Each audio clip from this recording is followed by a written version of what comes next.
Sahabat dan saudaraku, mari menggunakan waktu mempelajari firman Tuhan hari ini.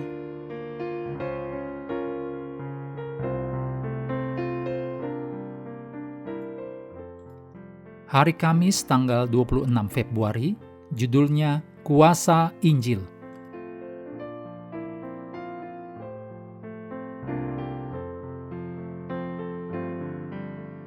Kita mulai dengan doa singkat yang didasarkan dari Titus 3 ayat 7.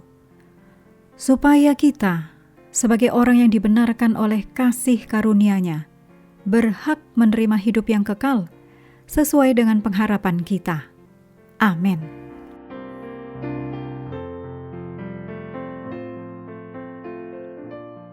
Topik khotbah Paulus adalah Yesus dan kematiannya di kayu salib. Ditulis dalam 1 Korintus 1 ayat 23. Menurut Efesus 5 ayat 27, tujuan dari pengorbanan Kristus adalah supaya dengan demikian ia menempatkan jemaat di hadapan dirinya dengan cemerlang, tanpa cacat atau kerut atau yang serupa itu, tetapi supaya jemaat kudus dan tidak bercelah. Dengan demikian, tujuan pemberitaan Injil Paulus adalah untuk memimpin tiap-tiap orang kepada kesempurnaan dalam Kristus, mempersembahkan setiap orang sebagai pribadi yang matang dalam Kristus. Ditulis dalam Kolose 1 ayat 28. Paulus melakukan dengan mengajar dan mengamarkan, yaitu mengajarkan berbagai doktrin dan praktek Kristen. Ditulis dalam 2 Tesalonika 2 ayat 15, 1 Timotius 4 ayat 11, 1 Timotius 5 ayat 7, dan Titus 1 ayat 9. Serta mengamarkan tentang akibat menolak Injil dan bahaya ajaran sesat. Ditulis dalam Kisah 20 ayat 29-31 dan Roma 16 ayat 17. Ketika kita menerima ajaran dan peringatan Alkitab, kita bertumbuh sebagai orang Kristen. Bertumbuh dalam Yesus adalah gagasan yang penting.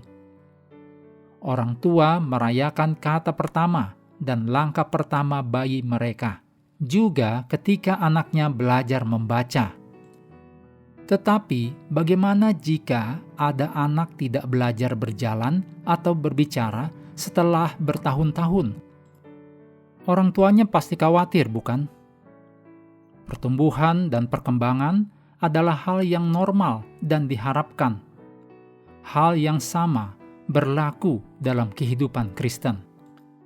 Kata Yunani yang diterjemahkan sebagai dewasa atau teleios berarti sempurna dan tanpa cacat.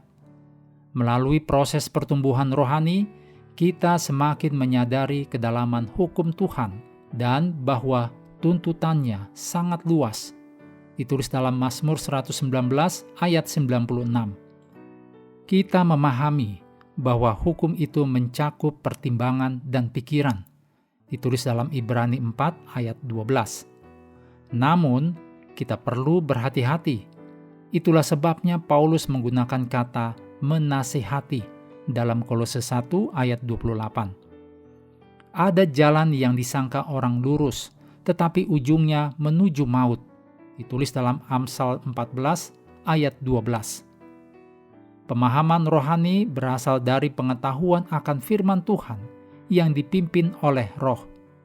Ajaran sesat biasanya mengandung sebagian kebenaran, tetapi menambahkan atau mengurangi sesuatu dari apa yang dikatakan Alkitab.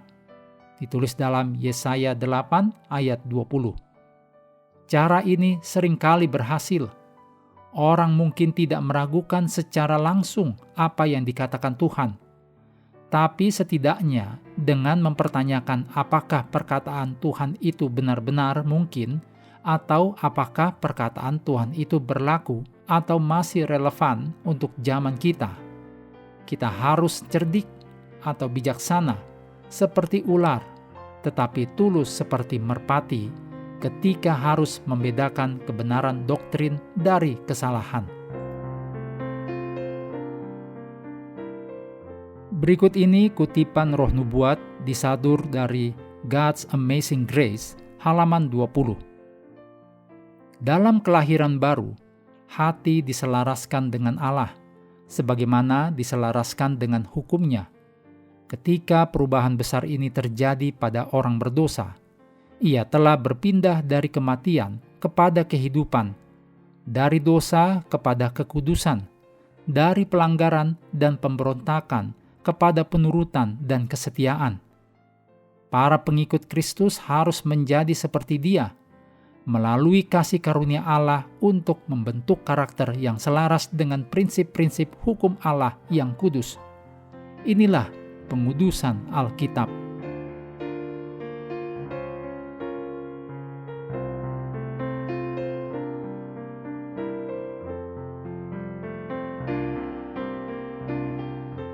Menutup pelajaran hari ini, segala pujian kita naikkan hanya kepada Tuhan yang telah memberikan Roh Kudus untuk menyertai dan mengajari kita firman kebenaran. Sahabat sekalian, kami menghadirkan reaksi, ruang interaksi. Sahabat juga diundang berpartisipasi terkait dengan iringan musik yang digunakan. Silahkan beri jawaban untuk judul atau bagian lirik dari iringan musik setiap pelajaran. Bagi yang memberikan 4 jawaban benar akan menerima hadiah kecil.